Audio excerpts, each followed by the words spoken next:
Cebu Archbishop Emeritus Ricardo Cardinal Vidal nagpabilin sa ICU apan Archbishop Jose Palma ni pasalig nga dunay kausbawan ang kahimsog sa retiradong arsobispo. Si Maris Puyo sa detalye. Cebu Archbishop Emeritus Ricardo Cardinal Vidal padayong giatiman sa intensive care unit sa Perpetual Succor Hospital gumikan sa sakit nga pneumonia. Apan sumahan ni Archbishop Jose Palma nga sa pagbisita niya kagahapon, ningon ang retirado nga arsobispo nga walay angay kabalakan tungod dunay kausbawan sa iyang kahimtang.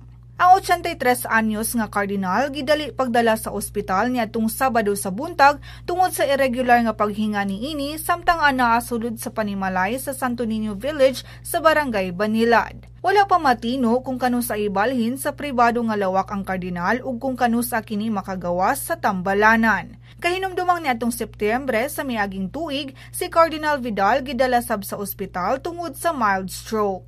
Si Monsignor Joseph Tan, bagong media liaison officer sa Cebu Archdiocese, nanawagan sa katauhan nga mag-ampo alang sa kayuhan ni Cardinal Vidal.